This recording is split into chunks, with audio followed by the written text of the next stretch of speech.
Poilsio gamtoje kokybę lemia turimas turistinis inventorius. Kokybiška palapinė, miegmaišis, patogi kuprinė bei tinkama avalynė ir kelioninė apranga. Jeigu tokios įrangos dar neturite, iškyla begalė klausimų, kaip pasirinkti geriausią ir turistiniam žygiui tinkamiausią aprangą bei kelioninį inventorių. Jeigu šeima renkasi palapinę, tai yra pirmas klausimas. Vešities automobiliu ar vešities, tarkim, kažkur keliausite be automobilių. Jeigu automobiliu, tada galima rinktis didesnį variantą, erdvesnį variantą. Jeigu jau perka žmogus ir nori, sako, važiuosim su dviračiais, su palapinėmis, tada jau siūlom kompaktiškesnį variantą, lengvesnį, kad būtų lengviau vežtis. Toliau miegmaišiai lygiai taip pat irgi žmonių iš karto klausėme, ar tai bus naudojama tik tai vasaros sezono metu, ar tai bus naudojama pavasarį, rudenį, nes miegmaišiai irgi yra vasariniai, yra 2 sezonų miegmaišiai, yra žieminiai miegmaišiai. Irgi priklausomai nuo to, kokiu metų laiku bus naudojama. Todėl ir labai sudėtinga nupirkti iš internetinių parduotuvių tokį dalyką, geriau pirkti specializuotose parduotuvėse šitos visus dalykus, kad galima būtų išsiaiškinti tikslinius vartotojų poreikius, kuris variantas jam tinkamiausias, priimtiniausias tiek palapinę renkantis, tiek kuprinę, tiek miegmaišį. Nes tarkim, galbūt žmogui nereikia tos didelės kuprinės, jeigu jis išeina ten į vienos dienos žygį, o jeigu išeina keliom dienom, galbūt jau jam reikia didesnės tos kuprinės. Plius per internetą labai sudėtinga pirkti, kadangi jūs negalit pačiupinėti to daikto, tos kuprinės negalit pačiupinėti, palapinės galų gale. Pas mus yra galimybė pamatyti ir pastatytas tas palapinės, kad pasižiūrėti tą patį miegmaišį, kaip jisai atrodo, kokia jo forma.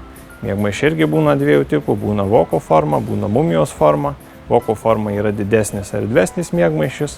Tarkim, irgi jeigu šeima važiuoja automobiliu, tai ima voko formos miegmaišį.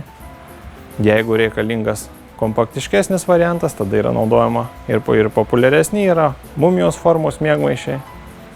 Tai be abejo, prieš visas keliones rekomenduojama planuoti bent jau prieš kokius 3 mėnesius ar net pusę metų, kad tikrai žmogus galėtų neskubėdamas išsirinkti tikrai tai, ko jam reikia, kad po to nebūtų taip, kad labai daug žmonių ateina ir sako, mes jau rytoj išvažiuojam į kelionę. Visiškai visiems gaminiams, tiek palapiniai, tiek miegmaišių, tiek kuprinėms, yra pagal įstatymus ir Lietuvos Respublikos įstatymai reglamentuoja, yra suteikiama 2 metų gamyklinė garantija. Tai yra garantija būtent gamykliniams defektams. Ne nusidėvėjimo, bet gamykliniams defektams. Jeigu ar jums, tarkim, batas, ar atplyšo padas, ar iširo siūlė, tai jam yra taikoma garantija. Taip pat lygiai ir kuprinė, jeigu kažkoks tai atplyšo dirželis kuprinės, ar ten kokia nors siūlė iširo, tiem dalykam yra taikoma 2 metų garantija.